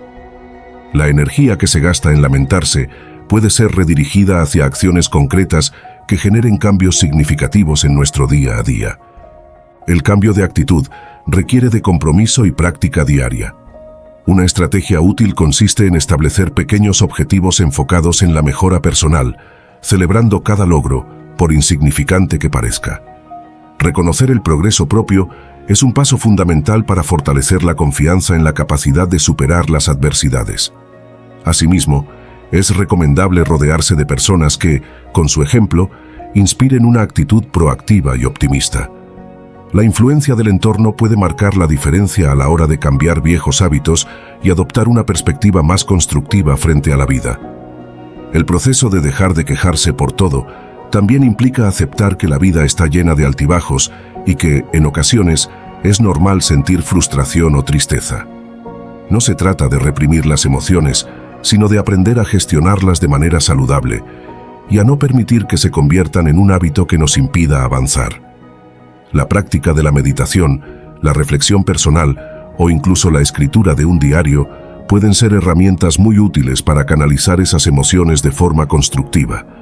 Con el tiempo, estas prácticas ayudan a cultivar una mayor resiliencia y a fomentar una mentalidad enfocada en el aprendizaje y en la superación personal. En definitiva, dejar de quejarse por todo es un llamado a la transformación interior, a la adopción de una postura activa frente a la vida y a la búsqueda constante de soluciones en lugar de centrarse en los problemas. Es un proceso que invita a replantear la manera en que interpretamos las dificultades, reconociendo que cada experiencia, por complicada que parezca, es una oportunidad para crecer y evolucionar. El impacto de esta transformación no se limitó únicamente a mi mundo interior, sino que se extendió a mis relaciones interpersonales. Al aprender a estar solo, descubrí que no era necesario depender constantemente de la presencia de otros para sentirme completo. Mis vínculos se volvieron más genuinos, basados en la calidad del encuentro y en la autenticidad compartida, en lugar de en la necesidad de llenar un hueco. La soledad me permitió ofrecer a los demás la versión más real de mí, sin el artificio de la compañía forzada. Hoy, al mirar hacia atrás, reconozco que eliminar el hábito de evitar la soledad ha sido uno de los actos de valentía más profundos de mi vida. Esa decisión no solo me liberó del ruido constante y de la búsqueda incesante de estímulos externos, sino que me abrió la puerta a una intimidad sincera con mi propio ser. Descubrí que en la quietud reside la fuerza para reinventarse, para sanar viejas heridas y para construir una relación más auténtica con uno mismo y con el mundo. En definitiva, transformar la manera en que nos relacionamos con la soledad implica redescubrir el valor del tiempo a solas, no como un castigo, sino como una oportunidad para crecer, reflexionar y reconectar con nuestra esencia. Es un proceso de autoconocimiento que nos invita a dejar de huir del silencio y a encontrar en él la llave para una vida más plena y auténtica. 10. Sé desapegado de absolutamente todo. Vivir en libertad plena implica dejar atrás todas las ataduras, renunciar a la dependencia emocional y soltar cualquier vínculo que de alguna manera limite la expansión de nuestro ser. Se trata de adoptar una postura de desapego total, que no se circunscribe únicamente a renunciar a objetos materiales, sino que se extiende a actitudes, ideas, relaciones y expectativas que al aferrarnos a ellas nos impiden experimentar la vida en su estado más auténtico y espontáneo. El desapego no significa indiferencia ni desamor, sino la capacidad de apreciar sin aferrarse, de amar sin poseer y de actuar sin estar constreñido por miedos o deseos desmedidos. Este estado de desapego se construye a partir de la comprensión de que la existencia es, por naturaleza, un flujo constante y cambiante. Nada permanece inmutable y al reconocer esta verdad, aprendemos a soltar lo que ya no nos sirve. Así, se abre la posibilidad de vivir en el presente, sin estar atados al pasado ni ansiosos por controlar el futuro. Este enfoque nos invita a ver cada experiencia, cada persona y cada circunstancia como transitoria, y por ende, digna de ser disfrutada sin la necesidad de retenerla o aferrarnos a ella. Cuando optamos por desapegarnos de absolutamente todo, nos liberamos de la carga de expectativas que, a menudo, nos generan frustración y sufrimiento. El desapego se manifiesta como la capacidad de recibir sin exigir, de comprender que la vida se renueva constantemente y que la felicidad no depende de la permanencia de situaciones o la posesión de objetos. Se trata de cultivar una actitud de apertura y aceptación, en la que cada evento es visto como una lección o una oportunidad para crecer, sin la necesidad de aferrarnos a lo que ya ha pasado o de insistir en lo que aún está por llegar. Este camino hacia el desapego requiere de una profunda introspección y autoconocimiento. Implica cuestionar los valores y creencias que nos han condicionado a buscar la seguridad en lo efímero, en lo tangible y en lo controlable. Al comprender que toda forma de apego es, en última instancia, una barrera para la verdadera libertad, se abre la puerta a una existencia en la que el ser interior es el único referente. La práctica del desapego nos enseña a valorar la esencia por encima de las apariencias, a conectar con nuestra identidad sin la interferencia de factores externos que, muchas veces, distorsionan nuestra percepción de la realidad. Adoptar una actitud de desapego total no es un proceso que se logre de la noche a la mañana, sino un camino de aprendizaje continuo en el que se va dejando atrás poco a poco aquello que nos ata a emociones, pensamientos o posesiones. Es una invitación a vivir con ligereza, a no cargar con el peso innecesario de preocupaciones, resentimientos o deseos insatisfechos. Al liberarnos de estas ataduras, abrimos el espacio para recibir nuevas experiencias, para crecer de manera auténtica y para encontrar una paz interior que no depende de factores externos. En este contexto, el desapego se convierte en una herramienta poderosa para alcanzar un equilibrio emocional y mental. Al dejar de identificarnos con las emociones negativas o con la necesidad de controlar cada circunstancia, aprendemos a aceptar la vida tal como es. Este proceso implica reconocer que el sufrimiento muchas veces proviene del intento de retener lo que es transitorio, de aferrarse a lo que, por su misma naturaleza, está destinado a cambiar. Al soltar estas cargas, permitimos que la energía vital fluya libremente y que nuestro ser se abra a la posibilidad de vivir de forma plena y consciente. El camino del desapego también tiene una dimensión espiritual, pues invita a descubrir que la verdadera esencia del ser no reside en las posesiones, en los logros o en las relaciones, sino en la conexión íntima con uno mismo y con el universo. Al entender que somos parte de un todo en constante evolución, nos damos cuenta de que la felicidad y la paz interior no se encuentran en la acumulación, sino en la capacidad de disfrutar el momento presente sin la necesidad de aferrarse a nada. Esta liberación nos permite ver la belleza en cada instante, sin prejuicios ni expectativas, y vivir de manera auténtica y serena. En síntesis, ser desapegado de absolutamente todo es una invitación a liberarse de las ataduras que nos impiden experimentar la vida en su plenitud. Es el acto de soltar, de permitir que cada experiencia transcurra sin el peso de la dependencia o el miedo a la pérdida. Al cultivar esta actitud, nos abrimos a un mundo en el que la libertad, la paz interior y la autenticidad son los pilares fundamentales, y en el que el verdadero valor de la existencia se mide no por lo que poseemos, sino por la capacidad de vivir en armonía con el flujo natural de la vida. Número 11. Elimina la pereza. Descubrí que la pereza era más que un simple estado de inactividad. Era una barrera silenciosa que me impedía alcanzar mi máximo potencial. No se trataba simplemente de no querer hacer algo, sino de una resistencia interna que se alimentaba de miedos, de la procrastinación y de una desconexión con mis verdaderas aspiraciones. Con el tiempo, entendí que eliminar la pereza no era un acto de fuerza bruta, sino un proceso de transformación interna en el que aprender a conocerse a uno mismo y a cultivar hábitos de disciplina se convertían en las claves para reconectar con la energía vital. En mis inicios, solía justificar mis momentos de inacción con excusas que parecían razonables.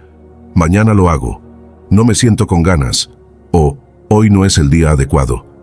Sin embargo, al detenerme a reflexionar, me di cuenta de que detrás de cada excusa se escondía el temor a enfrentar el esfuerzo, el miedo al fracaso y la comodidad de lo conocido. Esa pereza, disfrazada de descanso, era en realidad un obstáculo que me alejaba de las metas y proyectos que anhelaba realizar. Fue entonces cuando decidí desafiar esa inercia, reconociendo que el primer paso para cambiar cualquier hábito es la honestidad consigo mismo. El camino para erradicar la pereza comenzó con la creación de un ambiente propicio para la acción. Reduje las distracciones, establecí objetivos claros y me comprometí a crear rutinas que fomentaran la productividad. No se trataba de forzarme a trabajar sin pausa, sino de encontrar un equilibrio entre el esfuerzo y el descanso que permitiera que la motivación floreciera de manera natural. Con cada pequeña meta alcanzada, la satisfacción se convirtió en un combustible que impulsaba mi voluntad, recordándome que cada acción, por insignificante que parezca, construye el camino hacia un yo más activo y comprometido. Una de las estrategias más reveladoras fue el uso de la planificación diaria. Al detallar mis tareas y asignarles tiempos específicos, pude visualizar de forma clara el recorrido que quería emprender. Esta práctica no solo disipó la sensación abrumadora de tener demasiado por hacer, sino que me permitió dividir objetivos grandes en pasos manejables. La pereza se fue desarmando al ver que cada acción llevaba consigo un propósito definido y que al final del día podía contar con el progreso logrado, por pequeño que fuera. El autoconocimiento se erigió como otro pilar fundamental para combatir este hábito. Me sumergí en un proceso de introspección en el que identifiqué aquellas emociones y pensamientos que alimentaban mi resistencia a actuar. Descubrí que muchas veces el miedo al error o al rechazo se manifestaba como una parálisis, disfrazada de comodidad. Reconocer estos sentimientos me permitió trabajar en ellos, reemplazándolos por afirmaciones positivas y recordatorios de mis capacidades. La meditación y la escritura terapéutica se convirtieron en herramientas invaluables para este fin, ya que me ofrecían un espacio para liberar tensiones y para plasmar mis aspiraciones en un diálogo sincero con mi propio ser. Otra faceta esencial fue aprender a disfrutar del proceso en lugar de obsesionarme con el resultado final. La pereza a menudo se nutre de la frustración y del agotamiento mental que surgen al enfrentarse a metas demasiado elevadas o poco realistas. Ajustar mis expectativas y celebrar cada avance incluso el más diminuto, me ayudó a mantener la motivación y a transformar la acción en un acto de amor propio. Así, cada mañana se convirtió en la oportunidad de construir un día mejor, donde cada tarea cumplida era una victoria que alimentaba mi autoconfianza. El entorno social también juega un papel crucial en el combate contra la pereza. Rodearme de personas proactivas y con un espíritu emprendedor me inspiró a adoptar nuevas costumbres y a romper con la inercia del sedentarismo. Las conversaciones sinceras, los consejos y el apoyo de quienes compartían metas similares reforzaron mi determinación. En lugar de compararme con los demás, aprendí a ver cada logro como una celebración personal y a comprender que el verdadero progreso reside en la constancia, no en la velocidad. Es importante recordar que eliminar la pereza no implica convertirnos en máquinas de productividad incesante. Se trata de encontrar un equilibrio en el que el esfuerzo consciente y el merecido descanso se complementen para crear una vida plena. La clave está en reconocer cuándo es el momento de actuar y cuándo es necesario detenerse a recargar energías. Este equilibrio, que en un principio parecía inalcanzable, se fue forjando con el tiempo y con la práctica constante de autoobservación y disciplina. Hoy, al mirar atrás, reconozco que liberarme del yugo de la pereza ha sido un viaje de autodescubrimiento y crecimiento personal. Cada obstáculo superado, cada meta alcanzada, se ha convertido en un recordatorio de que el cambio es posible cuando uno se compromete a actuar con determinación y a creer en su propio potencial. La transformación no se logró de la noche a la mañana, sino a través de un proceso continuo de pequeños ajustes que, acumulados, me han permitido avanzar hacia una versión más activa y consciente de mí mismo.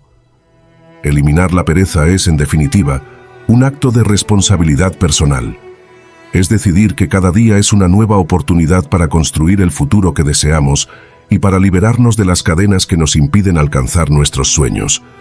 Al tomar el control de nuestras acciones y al comprometernos con un propósito claro, abrimos la puerta a una existencia en la que el tiempo se invierte en lo que verdaderamente importa, en el crecimiento, en las relaciones auténticas y en el descubrimiento constante de nuestras capacidades.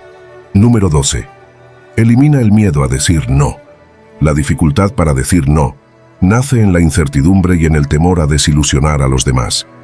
Crecí en un entorno donde el apoyo y la aceptación parecían depender de la disposición para satisfacer las necesidades ajenas, lo que me llevó a internalizar que rechazar algo era casi una forma de traición. Esa mentalidad, aunque bien intencionada, me convirtió en prisionero de compromisos innecesarios y me alejaba de mis propias aspiraciones. El proceso para eliminar este miedo comienza con un profundo acto de autoconocimiento. Reconocer que cada no es un acto de egoísmo, sino una afirmación de mi derecho a cuidar mi tiempo y mi energía, es el primer paso. Al comprender que decir no es tan vital como aprender a decir sí a lo que en verdad me nutre, empecé a reconstruir mi identidad desde una perspectiva más honesta y respetuosa conmigo mismo. Implementar cambios en mi día a día fue esencial. Decidí, por ejemplo, tomar pequeños retos, comenzar a declinar invitaciones que no se alineaban con mis intereses o posponer tareas que me sobrecargaban, y observé cómo mi vida se volvía más equilibrada y llena de significado. Este ejercicio, a veces difícil al principio, me ayudó a fortalecer mi autoestima y a entender que mis decisiones no dependen de la aprobación externa. Otro aspecto crucial fue aprender a comunicar mis límites de forma asertiva y amable. Encontrar las palabras adecuadas para expresar un no sin herir a los demás me permitió construir relaciones más honestas y genuinas. Descubrí que cuando somos sinceros acerca de nuestras limitaciones, damos a otros la oportunidad de conocernos mejor y de respetar nuestra individualidad. Esta transformación no solo mejoró mi calidad de vida, sino que también enriqueció mis vínculos interpersonales, basándolos en la autenticidad y en el respeto mutuo. Además, fue fundamental cuestionar los mensajes internos que alimentaban mi miedo.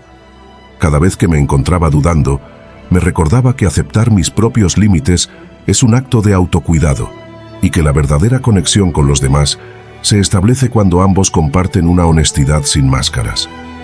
Mediante la meditación y la reflexión, fui capaz de identificar las raíces de ese temor y reemplazarlas con afirmaciones positivas, reafirmando mi derecho a ser fiel a mí mismo.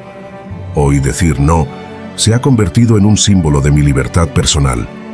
Comprendo que al negar compromisos que no me corresponden, abro espacio para aquello que realmente enciende mi pasión y me impulsa a crecer.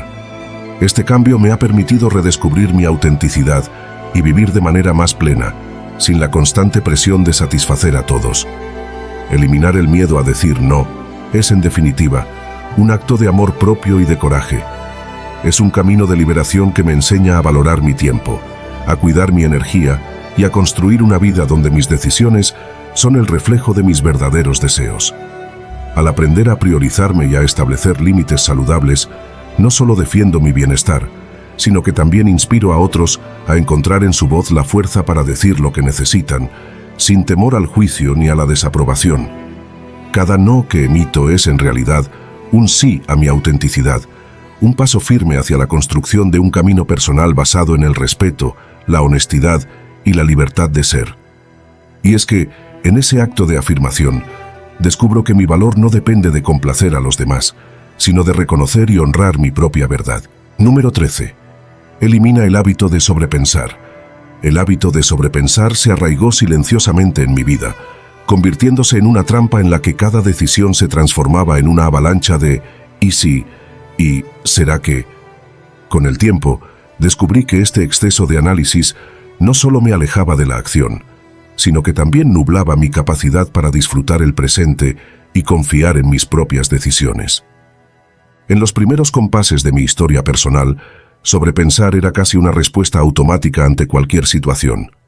Ante un reto, en lugar de actuar, me sumergía en una vorágine de escenarios hipotéticos, temiendo equivocarme o no estar a la altura de las expectativas. La incertidumbre se alimentaba de cada pensamiento redundante, creando una sensación de parálisis que me impedía avanzar. Comprendí que esa costumbre mental, lejos de ofrecerme claridad, generaba más confusión y ansiedad. El primer paso para romper este ciclo fue aceptar que el sobreanálisis no me protegía, sino que, al contrario, me alejaba de vivir auténticamente.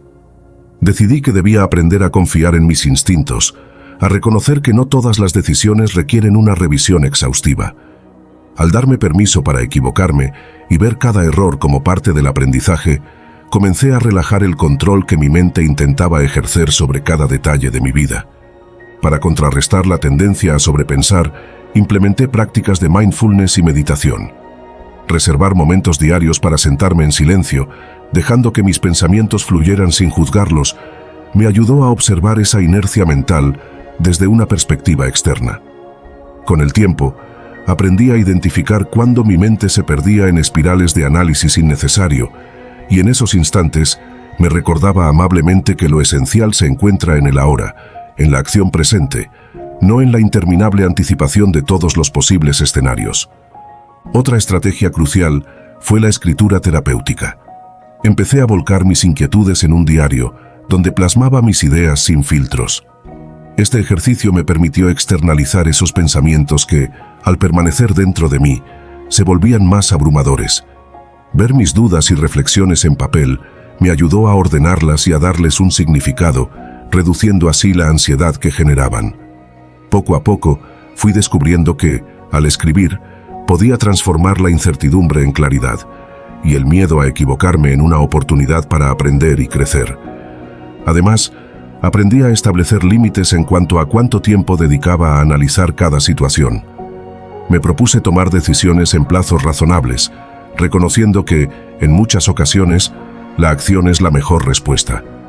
Cada vez que me encontraba atrapado en un ciclo interminable de «¿y si?», me desafiaba a dar un paso adelante, por pequeño que fuera, para romper esa inercia. Al experimentar que la vida continuaba, y en muchos casos mejoraba tras la decisión tomada, empecé a confiar más en mi capacidad para actuar sin necesidad de resolver cada duda. Parte de este proceso fue reconocer que el perfeccionismo y la necesidad de control son grandes aliados del sobrepensar. Comprendí que esperar tener todos los detalles resueltos antes de actuar es una ilusión, ya que la vida se define por la incertidumbre y el cambio constante. Adoptar una mentalidad más flexible me permitió ver cada decisión como una oportunidad para explorar, aprender y evolucionar, en lugar de como un compromiso inamovible que debía analizarse hasta el extremo. El apoyo de personas que compartían este desafío fue también fundamental. Conversar con amigos y mentores sobre mis dificultades me ayudó a ver que no estaba solo en este proceso. Al compartir experiencias, descubrí estrategias y consejos que complementaron mi propio camino hacia la liberación del exceso de pensamiento. Cada diálogo me recordaba que la vulnerabilidad y la imperfección son parte natural de la experiencia humana, y que aceptarlas me permitía vivir con mayor autenticidad y tranquilidad. Hoy, al reflexionar sobre mi evolución, reconozco que eliminar el hábito de sobrepensar no ha sido un proceso lineal ni exento de recaídas. Hubo momentos en que la mente volvía a sumergirse en sus espirales analíticas, pero cada recaída se convirtió en una valiosa lección sobre la importancia de la autocompasión y la paciencia. Cada error, cada incertidumbre, me enseñó a valorar el poder de la hora y a entender que la vida se vive en acción, no en la interminable búsqueda de la certeza absoluta. El cambio radica en aprender a confiar en el flujo natural de los acontecimientos, en soltar la necesidad de controlar cada detalle y en aceptar que algunas preguntas pueden quedarse sin respuesta. Al hacerlo, descubrí que la paz interior y la confianza en uno mismo se fortalecen, permitiéndome disfrutar de cada experiencia sin el peso del quizás constante. La libertad de actuar sin la opresión del sobreanálisis me abrió un camino hacia una existencia más ligera y plena, en la que cada paso se convierte en parte del aprendizaje y en la construcción de mi propio destino. Eliminar el hábito de sobrepensar es, en última instancia, un acto de amor propio. Es el compromiso de liberarse de la trampa mental que nos impide avanzar y la decisión de vivir cada día con la certeza de que nuestras capacidades son suficientes. Es reconocer que la vida, en toda su incertidumbre, es también una fuente infinita de oportunidades y que actuar con determinación, aunque imperfecta, es mucho más enriquecedor que quedarse estancado en la duda. Cada decisión tomada sin el lastre del análisis excesivo es un triunfo sobre la parálisis y una victoria sobre la inseguridad. Con cada pequeño paso, reafirmo mi derecho a vivir en el presente, a tomar riesgos y a aprender de cada experiencia, sin el temor de equivocarme. Y es en ese acto de confiar en mi intuición y en mi capacidad para enfrentar lo desconocido, donde encuentro la verdadera esencia de la libertad y la plenitud. Al final, dejar atrás el hábito de sobrepensar no significa ignorar la reflexión o la planificación, sino aprender a equilibrarlas con la acción y la experiencia. Número 14. Elimina el hábito del chismorreo. Hace años, en un ambiente en el que las conversaciones vacías parecían ser la norma, comprendí que el chismorreo no solo era un pasatiempo inofensivo, sino una costumbre que dañaba la confianza y el respeto entre las personas. Lo que comenzó como comentarios casuales y anécdotas compartidas se fue transformando en una red de rumores y juicios precipitados, capaces de distorsionar la realidad y de minar la integridad de las relaciones interpersonales. Decidí entonces que era hora de romper con ese ciclo y de redirigir mi energía hacia un diálogo más honesto y constructivo. Al reflexionar sobre la influencia del chismorreo en mi vida, noté que participar en este hábito me alejaba de la autenticidad y la empatía. Cada conversación basada en comentarios sobre la vida ajena se convertía en un eco de inseguridades y prejuicios, en lugar de fomentar el entendimiento mutuo. Comprendí que, en lugar de construir puentes, el chismorreo erigía muros, creando un ambiente en el que el respeto se veía comprometido por la necesidad de hablar de los demás sin conocer la verdad completa. Esa realización me impulsó a buscar maneras de cultivar un espacio de comunicación basado en la integridad y el apoyo genuino. Para comenzar este cambio, me propuse cultivar la práctica de la escucha activa y la reflexión antes de hablar. En lugar de sumergirme en conversaciones que pudieran degenerar en rumores, opté por cuestionar la veracidad y la utilidad de cada comentario. Aprendí a pensar, ¿esta información aporta algo positivo o solo alimenta la desconfianza? Esta simple pregunta me ayudó a filtrar las palabras y a evitar participar en diálogos que no ofrecían ningún valor real, permitiéndome enfocarme en temas que enriquecieran mi entendimiento y fortalecieran mis relaciones. Otra estrategia fue rodearme de personas que compartieran la visión de una comunicación sincera y respetuosa. Al interactuar con individuos que valoraban la honestidad y la empatía, pude ver cómo se transformaban las dinámicas sociales y cómo en ese entorno el chismorreo encontraba menos terreno para florecer. Estas relaciones me motivaron a redescubrir la importancia de valorar a las personas por sus cualidades y logros, en lugar de analizar sus defectos o vivir a través de historias distorsionadas. Además, la práctica de la autorreflexión y la meditación se convirtieron en herramientas esenciales para liberarme de la necesidad de hablar de la vida ajena. Dedicar unos minutos cada día a observar mis pensamientos me permitió reconocer cuando mi mente comenzaba a divagar hacia juicios innecesarios. Con el tiempo, aprendí a redirigir esa energía hacia la introspección, fortaleciendo mi autoconocimiento y cultivando una mayor compasión tanto hacia mí mismo como hacia los demás. Eliminar el hábito del chismorreo no significa aislarse o dejar de compartir, sino transformar la manera en la que nos comunicamos. Se trata de abandonar los comentarios superficiales y de optar por conversaciones que verdaderamente aporten, que ayuden a comprender y a apoyar a quienes nos rodean. Al hacerlo, no solo protegemos la integridad de nuestras relaciones, sino que también contribuimos a crear un ambiente más honesto y solidario. Hoy, al mirar atrás, veo con claridad que dejar atrás el chismorreo fue una decisión liberadora, un paso fundamental para cultivar relaciones basadas en la confianza y el respeto mutuo. Cada vez que opto por no participar en rumores y prefiero enfocarme en el diálogo constructivo, reafirmo mi compromiso con la autenticidad y la empatía. En esa elección diaria, encuentro la fortaleza para contribuir a un entorno donde las palabras construyen y no destruyen, y donde el verdadero valor se reconoce a través del apoyo y la comprensión, en lugar de la crítica y el juicio. Número 15. Elimina el miedo al riesgo. Recuerdo esos días en los que la idea de emprender algo nuevo se sentía como lanzarse al vacío sin red de seguridad, y cómo esa sensación de inseguridad me impedía descubrir horizontes insospechados. Con el tiempo, comprendí que el riesgo no es el enemigo, sino una oportunidad para aprender, crecer y reinventarnos. La transformación comenzó cuando decidí cuestionar las creencias que me habían inculcado desde niño. La idea de que la estabilidad solo se logra evitando lo desconocido. Al explorar mis miedos, me di cuenta de que cada experiencia incierta ofrecía la posibilidad de ampliar mis límites y de descubrir facetas de mí mismo que permanecían ocultas en la rutina. Así, aprendí a ver el riesgo como un motor de cambio, en lugar de un obstáculo que bloqueara mi camino. Para avanzar en este proceso, me propuse adoptar una mentalidad de curiosidad ante lo inesperado. En lugar de detenerme ante la primera señal de incertidumbre, empecé a preguntarme qué lecciones podría extraer de cada situación. Con cada paso fuera de mi zona de confort, descubrí que lo impredecible no era tan amenazante como había imaginado, sino que ofrecía la posibilidad de transformar los desafíos en oportunidades. Esta perspectiva me permitió construir una confianza renovada en mis propias capacidades.